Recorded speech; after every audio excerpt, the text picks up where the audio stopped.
Stanisław Barszczak, The Museum of Innocence. A word to parishioners in Slatin, Croatia. Dear residents and tourists gathered in the Church of Our Lady of Prisitnica, 16th century church and pilgrimage destination in a spectacular setting on a seaside cliff in the vicinity of a Trogir and Split. Reverend Prelate Priest, father of the community of believers in Slatin.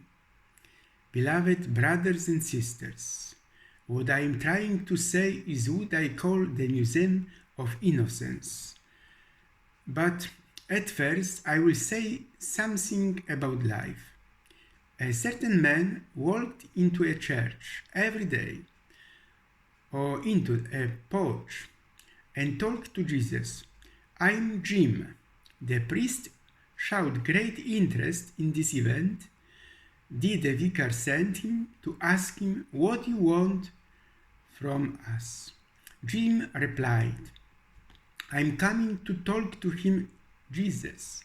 After a few days, he had an accident and was hospitalized. Sports competitions were held every day in the room where he slept. Jim was playing chess with his neighbor, the patient. They sang songs, and nurses, nuns gathered there. The evening was full of light, as a Christmas time.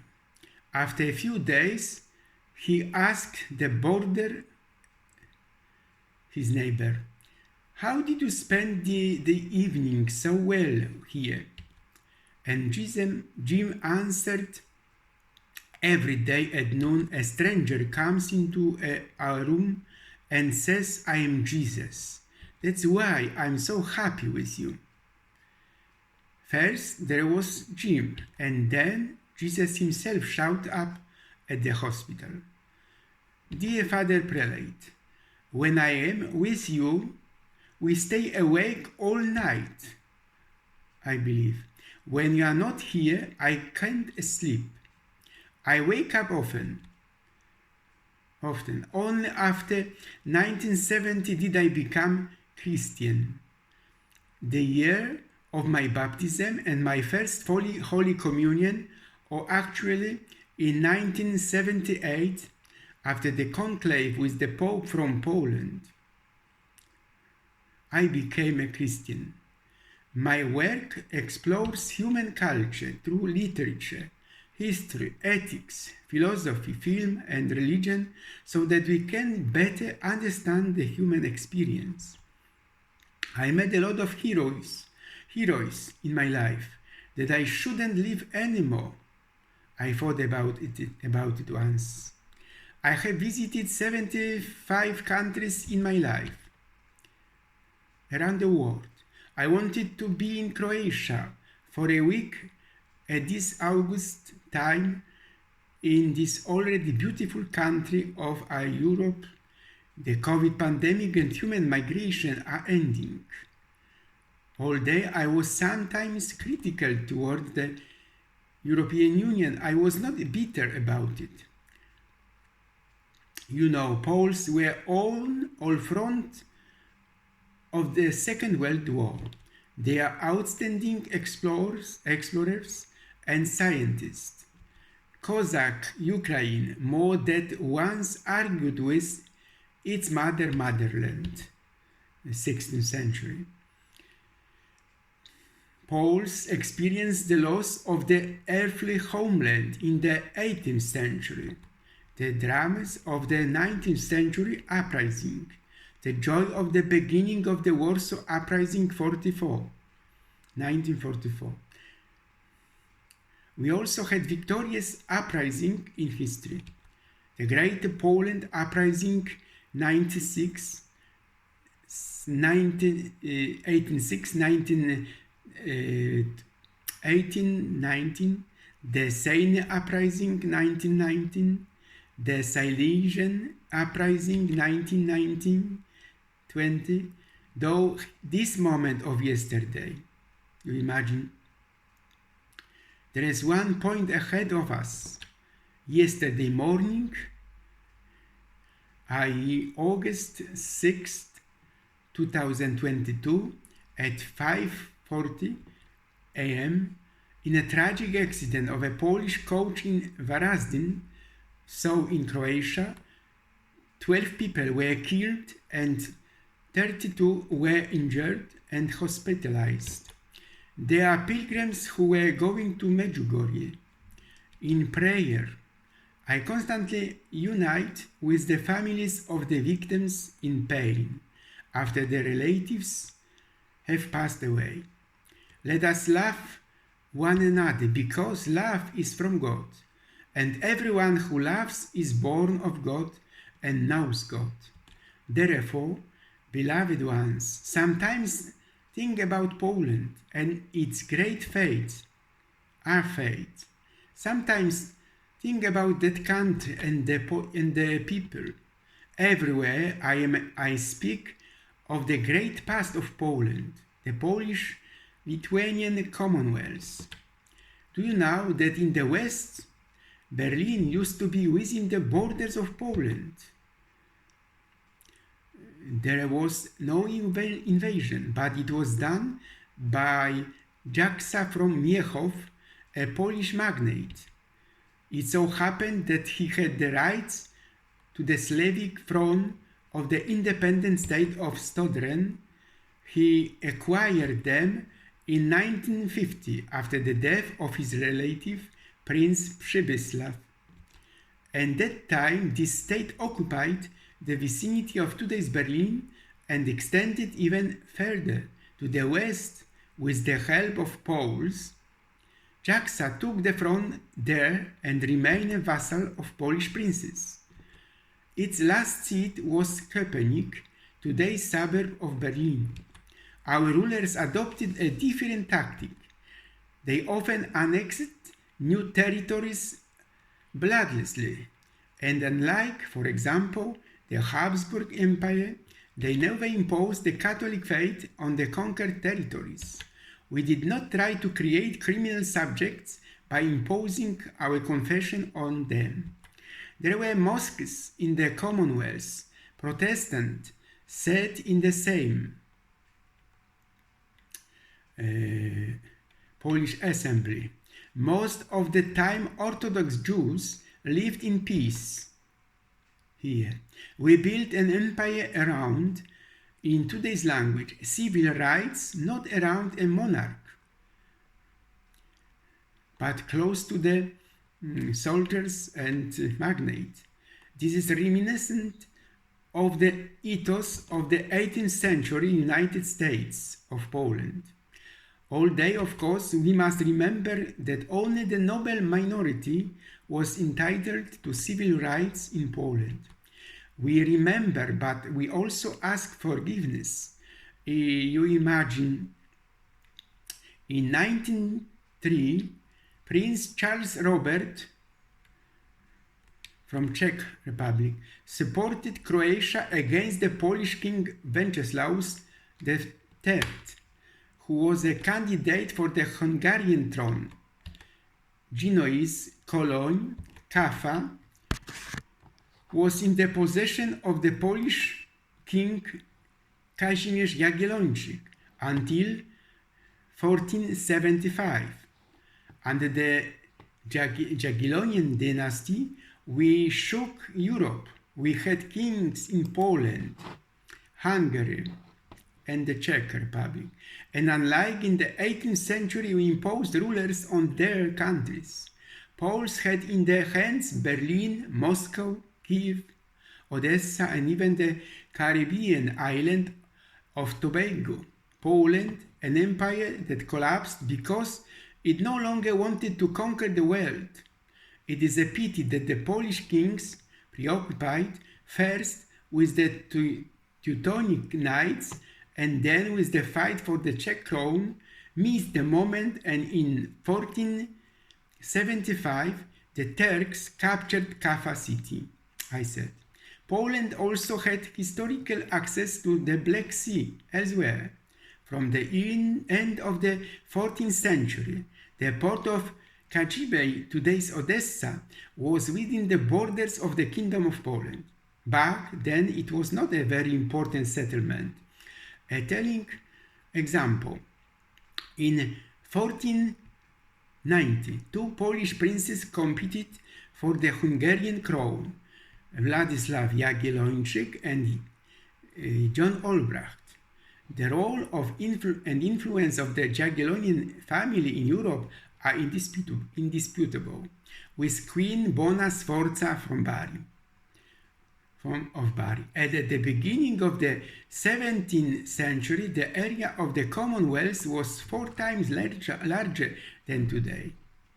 The Russians still remember the occupation of Moscow by Polish soldiers in 1610.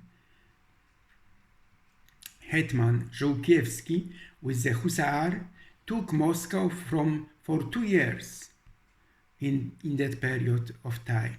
We are in the Kremlin. We also dreamed about the Caribbean. It was like this. Courland, today's Western Latvia, was a fief of Poland and owned the island of Tobago in the Caribbean in the years 1642 to 90. The Prince of Courland, Jacob Kettler, a Polish vassal, probably heard in Western Europe about this island, which neither the English nor the Dutch managed to colonize. It was perfectly situated, rich in resources, roots, sugar, tobacco, but the Indians who lived there were very militant. They murdered European settlers, even aided them. Hitler sent criminals there first, thinking they could do it, failed to. Then he directed further settlers to the Caribbean and ordered them to maintain proper relation with the Indians. Then Tobago was colonized. Hitler wanted to create a triangle, the Caribbean, the mouth of the Gambia River in West Africa and Europe. He wanted to bring slaves from Africa. Fortunately, Hitler only traded them for a few years. He found an island at the mouth of the Gambia, got along with African rulers, and started a slave business. The natives praised the cooperation with Courland very much. Later, the English of this island made a reloading point for slaves sent across the Atlantic. It was described by Alex Haley in the novel Roots. In 2011, the Gambian authorities named the former Courland island Kunta Kinte in honor of its hero. The Commonwealth, several times larger than today, was a colossus on clay legs. Polish Commonwealth. Each empire was a period of growth and decline. In the 15th and 16th centuries, we were in a power. Poland collapsed because it became too big. The other way around. An empire that ceases to expand collapses from the map. In the opinion of many historians, it was partly the pacifist attitude of the nobility in the 18th century that decided to collapse. We will not conquer anyone. We will not endanger anyone. Everyone will leave us alone. And they didn't. And the state disappeared from the map. Polish-Lithuanian Commonwealth.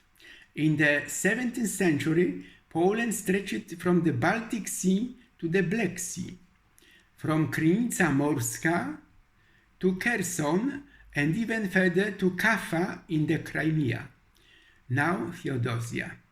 In Kherson, in the years 1783, around 1793, Kompania Handlowa Polska, the so-called Kherson Company, operated in the city, the first Polish shipping company. In the city of Feodosia, with its fairy tale fortress from the time of Genoa power, numerous testimonies to the ancient splendor of the city have been discovered, including imported Greek ceramic, everyday objects and decorations, including a unique golden earring made with the filigree technique from the collection of the St. Petersburg Hermitage. Today I am with you, the believers of Croatia, but I also feel like an actor sometimes. I'm afraid I already have this present of today. Lying to yourself is a fashionable now, I ponder. So, beloved, think about using yourself to the end, and on the contrary, forgetting yourself, because who is you? Namely, the one who gives the innermost elements of himself to another person, your neighbors. And in this way, it even does something that I would call self-forgetfulness. From the storage of my inner particles, I only reveal sometimes my used selves to show them to people. After the departure to heaven of John Paul II, Pope from Poland, and even more so after parting ways with my earthly mother in 2005, I got. My mother died a month after John Paul II. Mommy always said to me, "Son, look for the truth." So I said, since I have no voting rights, have I got from life? No, I just got it all. But I think that I still walk along the avenues of Hollywood stars. In California, I believe in the angel of captivity, though happy for me, goes everywhere with him. I am talking to you in a dangerous time. There is a war. Russia with Ukraine. Otherwise, I said it 30 years ago. All this must be taken into account. Berlin once became a fief of Poland. It used to be within the border of Poland, I said, in the 12th century. We need an unconditional victory now. Look, Stabat Mater Dolorosa in Latin. A mother stood under the cross of Calvary with her son Jesus. They kill a living man, and the Mother of God agrees to it. We must definitely change our mind, change our attitude towards Mother of God. Hear our voice, Mother. We want to be faithful to you to the end. The first hour in the morning is key, I suppose. But now is the time to leave the enclosure, the communal hermitage. I am not saying this to the Franciscan sisters on the Immaculate Conception, for example, but to the faithful in Croatia. It is time to leave a home and into a whole world. Son, seek the truth. Daughter, do not grieve your father. From the simple stories of my life arise the earliest search for moment of happiness, reaching the first roots of my human consciousness. I am a priest and author of 12 books on the history of the Catholic Church and literature. I have translated a lot in my life. Many Polish sons and daughters, just like you, recommend putting yourself under the protection of the Mother of God, as Mary remains close to her Son, Jesus. We watch with Mary at the throne of God in Częstochowa city, center of Poland, the heart of Poland. Her care is overwhelming, and Mary herself looks at us most tenderly, as a mother looks at her child. In the month of August, Poles make pilgrimages to Częstochowa city from every corner of the homeland and pray to Mary for health of soul and body. Beloved, we must pray to God. Please, God, let us, your servants, enjoy the perpetual health of soul and body, and that through the glorious intercession of the Blessed Virgin Mary, always a virgin, we may be saved from worldly troubles and endowed with eternal joy. Through Jesus Christ our Lord. Amen. Don't forget to pray for me. Have a great evening and a good lunch.